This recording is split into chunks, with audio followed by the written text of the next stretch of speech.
Good morning, Facebook. Well, I guess morning for 5 more minutes. It is 11:55 a.m. on April 13th, 2020. It's Monday, which means that the new episode of Better Call Saul airs this evening on the AMC network. I'm definitely going to be ready for that. I've really fallen in love with that show. So, yesterday I didn't do any talking at all whatsoever about coronavirus. I took yesterday as a different approach to what I wanted to talk about. It was Easter. It was the 7-year anniversary of the day I left Nebraska. Today is the 7-year anniversary of the day I spent driving from the Denver metro area all the way up to Mountain Home, Idaho.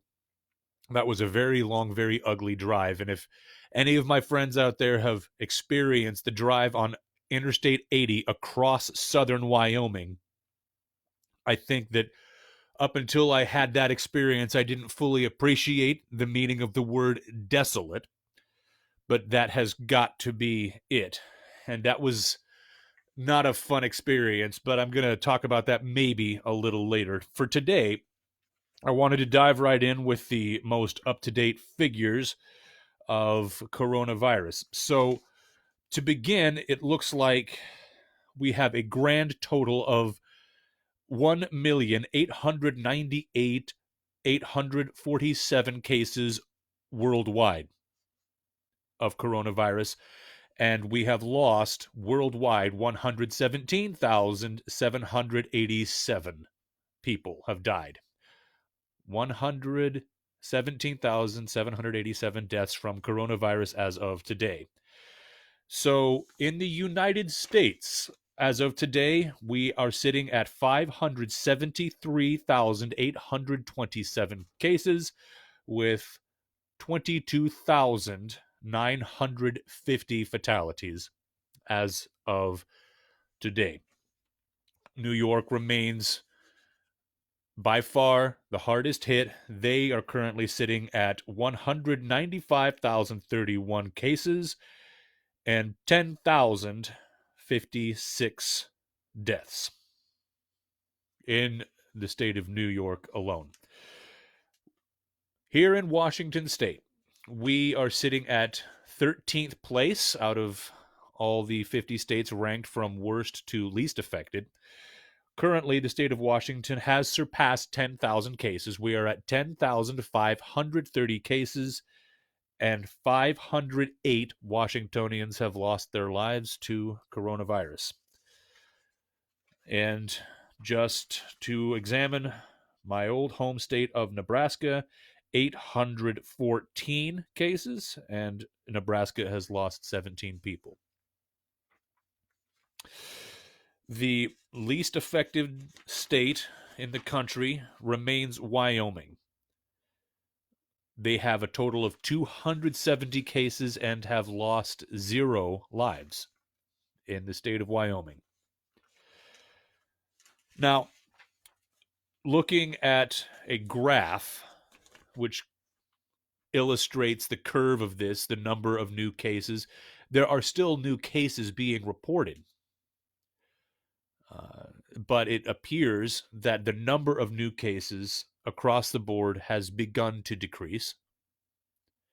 It looks like, at least according to these graphs, it looks like we've hit the peak already and we are beginning to approach at least the general trend is beginning to decrease. It looks like we're beginning to approach some ability to look at this as that the worst is now behind us. I hope so. But there's a lot of doubt and there's a lot of skepticism about that.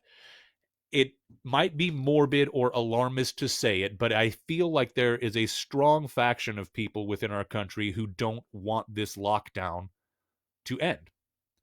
People want this to continue in perpetuity. People don't want the restrictions on travel, the restrictions on working, the restrictions on the way that we've been living our lives. They don't want it to end. And one of the things that I can say I've experienced firsthand is that it seems to have had a fairly positive effect on our environment. Pollution has measurably decreased. And not just here in the United States, I mean worldwide. I came across one pretty interesting story. Now, this is from the country of India. In India, of course, is that mountain range, the Himalayas.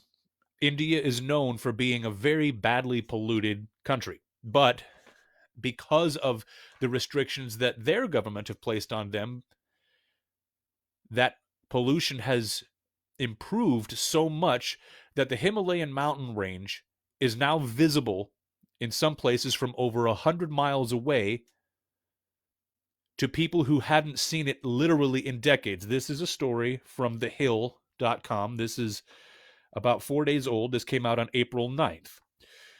People in Punjab, India, say they're seeing parts of the Himalayas clearly for the first time in decades, as the country's government has linked its coronavirus lockdown to a recent improvement in air quality.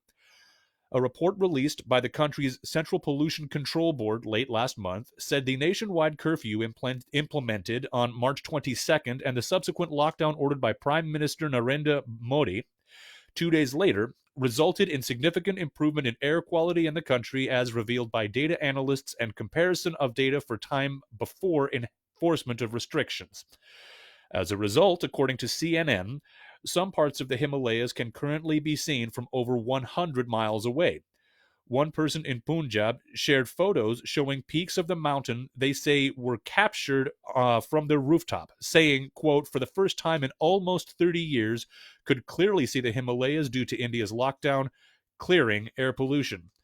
According to the country's pollution board, in Delhi alone, a reduction of up to 44% in particulate matter levels was recorded within the first day of the curfew's implementation.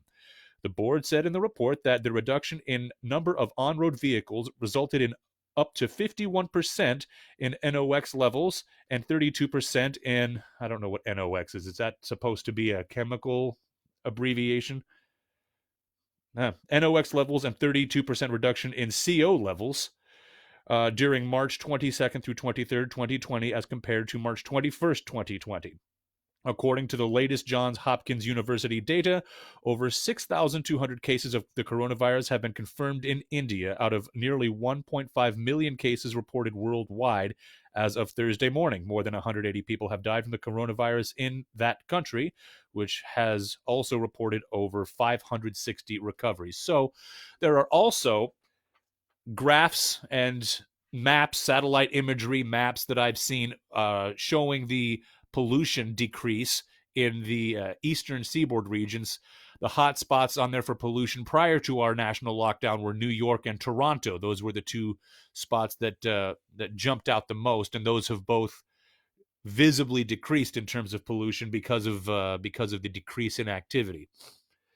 Well, I was out yesterday driving around looking for spots to see the mountain peaks off to the east. I noticed there was a visible improvement in air quality. When I've gone out and taken my late night walks, the air, as I mentioned before, was clear and almost pleasant. It was a pleasant experience just to breathe the air. But that could, I mean, I've been out camping, I've been out fishing, I've been out far away from the city a number of times, out in the Crystal Mountain Ski Resort, so I'm used to the experience of clean air, but it is pleasant to be able to have some semblance of it here within the city. So that has been a byproduct of the lockdown. And I'm imagining that people who have a perhaps more militant approach to wanting to improve environmental conditions are seeing this as a godsend and hope that they can find some way to justify continuing this, at least in part, for as long as possible, and not necessarily just because of health concerns related to COVID-19, but because it's good for the environment, right? Now, speaking of bringing the current state of conditions, the lockdown, to an end, there still remains to be some debate and division at the highest levels of our government about that. It seems like there's also been a little bit of inconsistency in messaging from some members of the coronavirus task force going all the way back as far as January 21st. January 21st, unless I'm mistaken, is the date on which we experienced the first case here in the United States. Back then, Dr. Anthony Fauci, who is now become a very prominent public figure because of his participation and his contribution to the coronavirus task force. On that same date, January 21st, he made the following quote: "This is not a major threat for the people in the United States, and this is not something that the citizens of the United States right now should be worried about." And that was Dr. Fauci talking about coronavirus on the very day that we experienced our first case in the United States. Again, this is not a major threat for the people in the United States, and this is not something that the citizens of the United States right now should be worried about. 10 days following his making that remark is when the president ordered a moratorium on travel from China to the United States. And now the sentiments being articulated by Dr. Fauci are quite different. Now, Dr. Fauci is not the type of person who strikes me as being politically learned in terms of how he delivers his information and how he phrases what he's saying, because he appeared in an interview on, I think, CNN yesterday, and he was asked by the person interviewing him. Essentially, it was a leading question trying to cast aspersions on the president's handling of the crisis at its earliest stages. The question was very leading. He was asked, Dr. Fauci was asked, if the social distancing and lockdown measures had been instituted earlier, could we have saved lives? Now, the quote taken just by itself is that, logically speaking, Dr. Fauci replied, yes, if these measures had been implemented earlier, we could have saved lives. Now, if you look more broadly at the whole paragraph of what he said, he was careful to qualify it by essentially saying it's very impossible to go back and look retrospectively. He commented on how complicated these decisions are. But now he's basically being portrayed as contributing to this chorus of criticism aimed at Trump about the way that the president handled things at the very beginning. Whereas, again, on January 21st, Dr. Fauci himself was essentially out there seeking to calm the waters about the national response. And I don't mean the government's response, but the way that the citizens of the United States were to look at this and the way they should think and feel about it and react to it. He was telling everybody not to freak out because this was not serious enough to be looked at as a major threat. That's according to the same guy who only yesterday was out there basically implying that the president dropped the ball by not instituting these kinds of restrictions and lockdowns more early. So, of course, one's perception of these things is going to evolve as more information becomes available, but the way that it's being portrayed by some media outlets is to depict that there's growing division within the White House. There was even a tweet from the president refuting a New York Times piece, I think it was, but he retweeted something that happened to include the hashtag Fire Fauci. Now, the White House has come out and strongly said that it is ridiculous, that the president trusts and values the advice of Dr. Fauci, and that he has no intention or interest in getting rid of him. But besides, how could he get rid of him? Dr. Fauci is not a political appointee. He is not an elected official. He is a member of Mike Pence's task force. So exactly what would he do to get rid of him? Fire him? Replace him with whom? I don't think that any of this really makes a lot of sense. I think it is important to understand that having a spectrum of differing perspectives on this issue and how to respond to it is a very important thing. We need for there to be diversity of thought in how exactly this is developing and how we're going to respond to it. Now, while we're on the subject of people advising the president and thus informing how we're dealing with it nationally and the decisions we're making as it pertains to the lockdown, there is and have been a series of models and projections issued by various think tanks, various schools, various organizations throughout the country.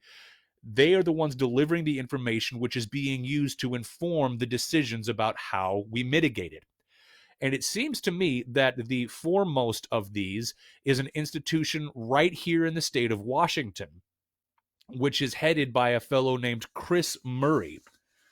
Now, the institute in question is called the Institute for Health Metrics and Evaluation, or the IHME. And its director, Christopher Murray, they are the ones who issued the projections, giving figures of 100,000 through 240,000 projected deaths in the United States alone as a result of COVID-19. And they are the same institution who so severely revised downward their metrics and their predictions from between 240,000 at the maximum all the way now down to 60,000.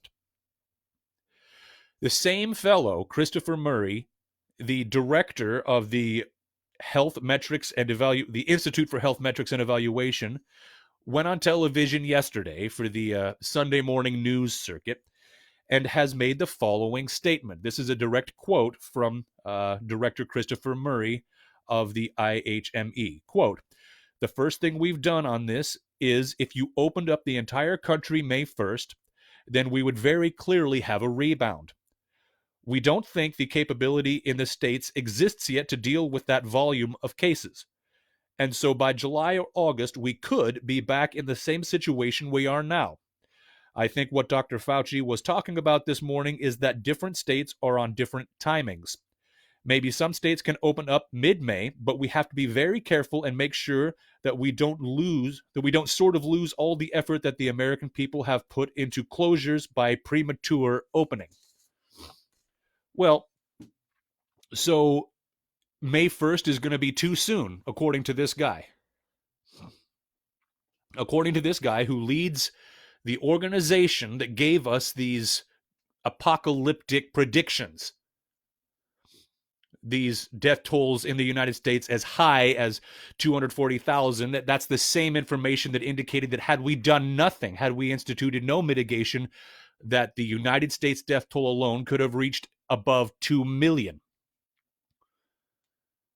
if there had been no mitigation. And now they're saying their most current projections are that we could lose up to 60,000 people. Now, we've already hit a third of that.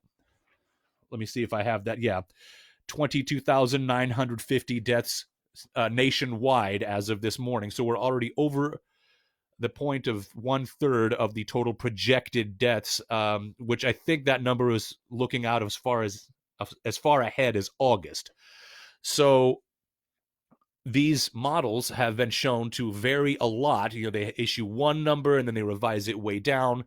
So it looks like there's a lot of inconsistency and a lot of unreliability that could justifiably be attributed to these models. And the same person is now out there going on the Sunday morning news shows and saying that May 1st is too soon to open the country back up. So I don't know if there are competing projections or competing models that have shown to be more reliable than what this particular organization is projecting, but I think it's worth noting how wide the variance in these numbers has been, and that the same guy who's in charge of this organization is out there saying that if we open the country back up on the 1st of May, that we will clearly and unavoidably see a rebound in cases. That's a little depressing to me because, again, that institution's information, their projections have probably been the biggest contributing factor in the decision to institute these conditions on all of us today. I really want to go back, as I'm sure many Americans do, to work. I want to go back to at least some phantom of the life that I used to have before this, but I really don't think things are ever going to be quite the same. We will see. We will see what we will see. So I don't really have anything else today. I am looking ahead to tomorrow. The president has put together a new task force, or a new council, let's call it, to manage the reopening of the country. I think the details of that are going to be spelled out in detail tomorrow, and I'll keep my eye on that to see how things are going to look. And the president is probably going to articulate his decision tomorrow as well when he announces this task force or this council for reopening the country.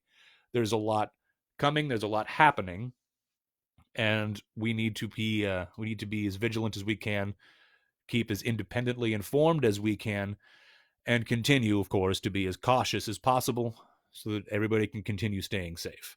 With that, I'm going to go ahead and end things for today. 20 minutes almost on the dot for broadcasting. That's good enough for me. And of course, if there's anything upon which I can rant that catches my interest, I will make an effort to do so. But for right now, it's just a waiting game, keeping an eye on figures, keeping an eye on what's being said by the government, and anticipating some return to normalcy. Uh, well, I guess that's that for today. And with that, hey, everybody, be good to each other.